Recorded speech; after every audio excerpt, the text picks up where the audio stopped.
Here's how to tell if your 401k sucks. Anytime I talk about the downfalls of the popular retirement plan, the 401k, there's always a few people in the comments section protesting.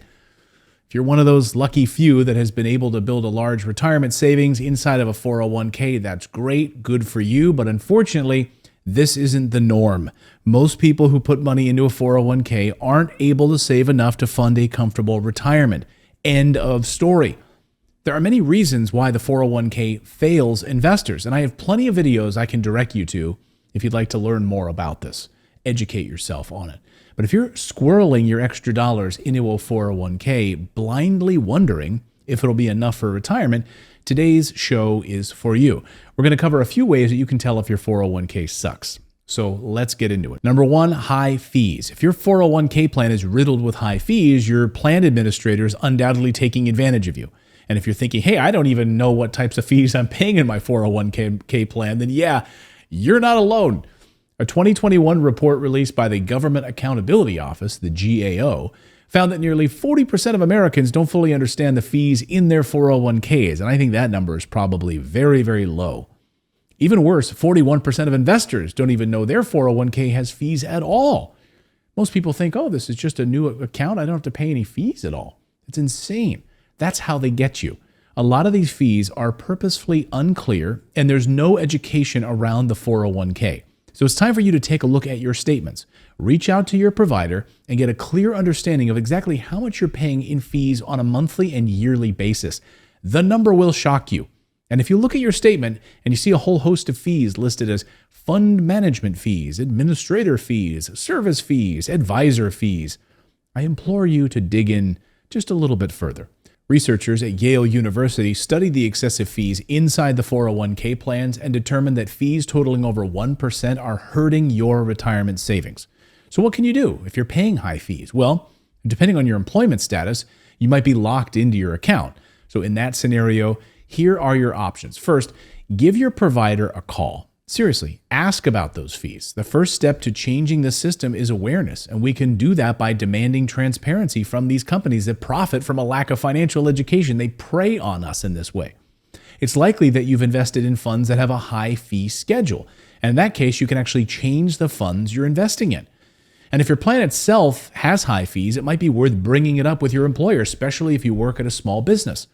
Employers should also be shopping around and ensuring that they aren't using overpriced 401ks. Maybe your employer doesn't even know that these fees are so excessive. Employee Fiduciary is a great website. It offers a free fee comparison that you can look at for small businesses. You can use to compare 401k fees to hundreds of other plans out there. So if you've set something up for your employees, maybe you should investigate this too to make sure your employees aren't being ripped off. Again, this 401k garbage rhetoric has infiltrated our culture entirely. It is possible that your employer, too, has been duped by these overstated benefits of the 401k.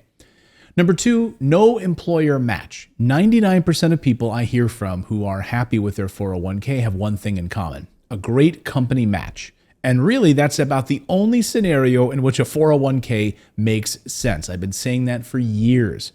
But if you're having part of your paycheck funneled into your 401k and your employer isn't matching it, you're really doing yourself a disservice. If this is you, consider changing your contribution and exploring other retirement plans that are out there that you can set up on your own and have checkbook control yourself, like a self-directed retirement account, a self-directed IRA. If you're not limited to using a crappy 401k, you can do a whole bunch of other things that can really explode your retirement. There's a whole world out there of other retirement plans, and you can contribute an additional $6,500 per year into an IRA. Another option, of course, is to start buying rental properties, start buying real estate that can provide you with monthly cash flow. You can do this inside of specific retirement accounts. For instance, I have a self-directed IRA. I buy rental properties inside of the account. I could also buy stocks and gold and silver, whatever I want. I have total control, and no one else is making fees off of my investments. Check out my video on the pros and cons of using real estate inside of your retirement plan to learn more. We will link it up in one of these cards that floats around up here on YouTube and Rumble. Anyway, number three, Extremely poor or limited investment options. Some people will try to tell you that fewer investment choices are better, but this only applies if you have very little financial education. The average 401k offered from Vanguard has about 27 investment options, but some may offer as little as 3. Diversification is important when it comes to investing, so make sure your plan offers enough investments. And if it doesn't, be sure that those few investments aren't riddled with fees. Listen, I don't care whether or not you invest in a 401k. I have no dog in the fight when it comes to how you live out your retirement. It's totally on you. Here's what I do care about, though: whether you are empowered and educated about what your options are. So if you have all of this information in front of you, you see all of the fees and how these companies are ripping you off, and you're like, yep, I still want it. That's on you. It's like smoking, right? You know what it does. If you still want to smoke, good for you. That's what I want for you. Empowerment, right? You make the choices because you're educated and you have all the information in front of you. Please remember that you aren't powerless if you're stuck with a bad plan. The best case scenario is that you can be a force for change in your company. The worst case scenario is that you're stuck with a crappy plan and you can choose to invest your dollars elsewhere.